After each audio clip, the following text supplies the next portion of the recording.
అందరికీ నమస్కారం. సంధ్యా డివోషనల్ ఛానల్కి శుభోదయం. మనకు శివుడు చెప్పిన కొన్ని నియమాలను పాటించండి. ఇలా పాటించడం వల్ల మీ కష్టాలన్నీ తీరుతాయి.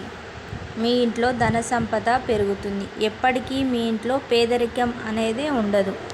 ప్రతి ఒక్కరి జీవితంలో కష్టాలు ఉంటాయి. నెల తిరగకుండానే మీ కష్టాలన్నీ తొలగిపోయి మీ ఇంటికి మంచి రోజులు రావాలంటే తప్పకుండా కొన్ని నియమాలను పాటించండి.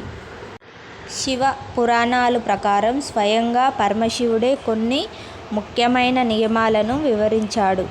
అలాంటి నియమాలను ఎవరైతే పాటిస్తారో అలాంటి వారికి ఆ పరమశివుడు వరాలను ప్రసాదిస్తాడు. ఎప్పటికీ పేదరికం రాకుండా రక్షిస్తాడు. కాబట్టి శివ పురాణంలో చెప్పబడిన కొన్ని ముఖ్యమైన నియమాల గురించి ఈ వీడియోలో తెలుసుకుందాం. ముందుగా ఈ వీడియోకి ఒక లైక్ కొట్టి మన ఛానల్ని సబ్స్క్రైబ్ చేసుకోండి. లైక్ కొట్టడం మాత్రం అస్సలు మర్చిపోకండి. శివ పురాణం ప్రకారం ప్రతిరోజు సాయంత్రం సమయంలో శివపార్వతులు భూమిపైన తిరుగుతూ ఉంటారంట. కాబట్టి సాయంత్రం చేసే పూజలకు రెట్టింపు పుణ్య ఫలితం లభిస్తుంది. శివపార్వతులు ఆశీర్వాదానికి సులభంగా పొందాలనుకునేవారు సాయంత్రం సమయంలో పూజలు చేయండి. ప్రతిరోజు ఇంట్లో పూజలు చేయలేని వారు ఒక్క సోమవారం రోజున మాత్రం ఖచ్చితంగా ఇంట్లో దీపారాధన చేయండి. ముక్కోటి దేవతల అధిపతి అయిన ఆ పరమశివుడు కాబట్టి సోమవారం రోజున దీపారాధన చేస్తే ముక్కోటి దేవతల ఆశీర్వాదం లభిస్తుంది. ఇక దీపారాధన చేసే సమయంలో పొరపాటున దీపం కొండెక్కితే దేవతలు మనపై అసంతృప్తితో ఉన్నారని అర్థం చేసుకోవాలి. కాబట్టి పూజలు దీపం కొండెక్కితే వెంటనే ఓం నమః శివాయ అనే మంత్రాన్ని జపించి కొత్త దీపం వెలిగించండి. ఎలాంటి దోషం ఉండదు. శివలింగానికి ఆవు నెయ్యితో అభిషేకం చేస్తే సంతాన సౌభాగ్యం కలుగుతుంది. అలాగే కటిక పేదరికంతో ఇబ్బంది పడేవారు చెరుకు రసంతో శివలింగానికి అభిషేకం చేయండి. డబ్బు సమస్యలన్నీ వెంటనే తీరిపోతాయి. విపరీతమైన డబ్బు సమస్యలతో ఇబ్బంది పడేవారు సప్తముఖి రుద్రాక్షను కానీ అష్టముఖి రుద్రాక్షను కానీ ధరించండి. మెడలో రుద్రాక్షలు ధరిస్తే వారు మాంసాహారం, ఉల్లిపాయ, వెల్లుల్లి, మునగాకు వంటి ఆహార పదార్థాలను తినకూడదు. అలాగే ఏదైనా ఒక సోమవారం నాడు శివుడికి నైవేద్యంగా అరటిపండును సమర్పిస్తే కోరిన కోరికలన్నీ నెరవేరుతాయి.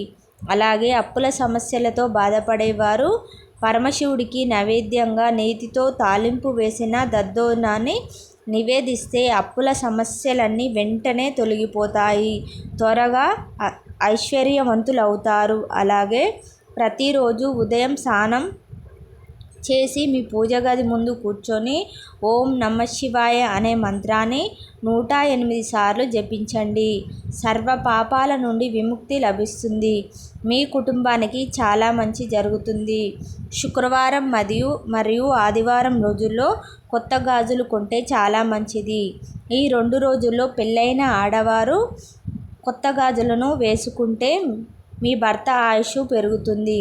అలాగే మంగళవారం మరియు శనివారం రోజుల్లో ఆడవారు పొరపాటున కూడా గాజులను కొనకూడదు. ఒకవేళ కొంటే మాత్రం మీ భర్తకు కీడు సంభవిస్తుంది. శివాలయంలో గర్భగుడిలోని వెళ్ళేటప్పుడు పురుషులు చొక్కా ధరించకూడదు. శరీరం పైన కండువ కప్పుకొని శివుడిని దర్శించుకోవాలి. అప్పుడు మాత్రమే పరమేశ్వరుని సంపూర్ణ అనుగ్రహం లభిస్తుంది. అలాగే శివలింగానికి అభిషేకం చేసేటప్పుడు శివలింగాన్ని మహిళలు తాకకూడదు. లక్ష్మీదేవి 5 ప్రాంతాల్లో నివాసం ఉంటుంది. అందులో తొలి స్థానం ఆడవారి పాపిట్లో లక్ష్మీదేవి నివసిస్తుంది. కాబట్టి వివాహమైన ఆడవారు ప్రతిరోజు పాపిట్లో కుంకుమ బొట్టు పెట్టుకుంటే మీ భర్త సంపద విపరీతంగా పెరుగుతుంది. మీ ఇంటిపైన లక్ష్మీ కటాక్షం ఎల్లవేళలా ఉంటుంది. గన్నేరు పూలతో శివుడిని పూజిస్తే 1000 జిల్లేడు పూలతో పూజించినంత పుణ్యం లభిస్తుంది.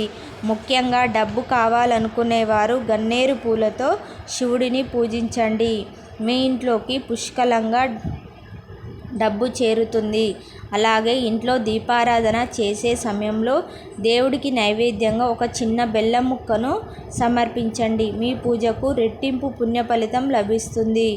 వివాహానికి అడ్డంకులు ఏర్పడుతున్న వారు ప్రతిరోజు ఒక శక్తివంతమైన మంత్రాన్ని చదవండి. ఆ మంత్రం ఏమిటంటే ఓం సృష్టికర్త మం వివాహ కురుం కురుం స్వాహ అనే మంత్రాన్ని ప్రతిరోజు చదివితే మంచి సంబంధం కుదురుతుంది. ఇంటి గడపని లక్ష్మీదేవి స్వరూపంగా పోలుస్తారు. కాబట్టి ప్రతి శుక్రవారం రోజున ఇంటి గడపను పసుపు రాసి కుంకుమ బొట్టు పెట్టుకోవాలి. ఇలా ఎవరైతే చేస్తారో అలాంటి ఇళ్లల్లో లక్ష్మీదేవి తాండవిస్తుంది. అలాంటి వారికి ప్రతి శుక్రవారం తులసి కోటలో దీపం వెలిగించి తులసి చుట్టూ 5 ప్రదక్షిణలు చేస్తే లక్ష్మీదేవి ఆశీర్వాదంతో మీ ఇల్లంతా కాసుల వర్షంతో కురుస్తుంది.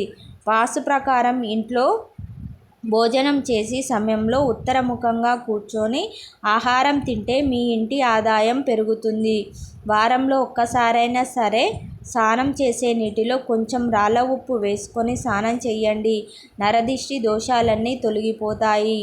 మీ ఇంట్లో ఎప్పుడైనా నల్లచీమలు కనిపిస్తే మీ ఇంటికి మంచి జరగబోతుందని భావించాలి. కాబట్టి ఇంట్లో నల్లచీమలు కనిపిస్తే వెంటనే వాటిని పంచదార వేయండి. రావి చెట్టులో విష్ణుదేవుడు కొలువై ఉంటారు. కాబట్టి ఏదైనా ఒక శనివారం రోజున రావి చెట్టు కింద దీపం వెలిగించండి. అదృష్టం కలుగుతుంది. ఆకస్మిక ధనలాభం సిద్ధిస్తుంది. ప్రతిరోజు రాత్రి నిద్రపోయే ముందు ఇల్లంతా ధూపం వేయండి. ఇంట్లో ఉన్న దుష్ట శక్తులన్నీ బయటకు వెళ్ళిపోతాయి. ఇంట్లో పాజిటివ్ ఎనర్జీ ప్రవేశిస్తుంది. తర్వాత కుటుంబంలో కష్టాలు ఏర్పడకుండా ఉంటాయి. అలాగే ఇంట్లో దీపారాధన చేసేటప్పుడు నువ్వుల నూనెలో కొంచెం ఆవు నెయ్యిని కలిపి శివుడికి చిత్రపటం ముందు దీపం వెలిగిస్తే మీ కుటుంబానికి సకల సంపదలు చేకూరుతాయి. పంచామృతంతో శివుడికి అభిషేకం చేస్తే శివానుగ్రహం ఖచ్చితంగా లభిస్తుంది. అలాగే ప్రతి సోమవారం ఉపవాసం ఉంటే కుటుంబంలో ఎలాంటి సమస్యలు రాకుండా ఉంటాయి. ప్రతి సోమవారం ఎవరైతే శివాలయానికి వెళ్ళి అలాంటి వారికి ఎలాంటి కష్టాలు లేకుండా మీ శివయ్య పరవశిస్తాడు. అలాగే ప్రతిరోజు విభూదిని ధరించడం వలన వారికి కోటి జన్మల పుణ్య ఫలితం లభిస్తుంది. శివుడిని పూజించే సమయంలో పొరపాటున కూడా తులసి దళాలను ఉపయోగించకూడదు. శివ పూజలో తులసి దళాలను ఉపయోగిస్తే మహాపాపం అని పరిగణించబడింది.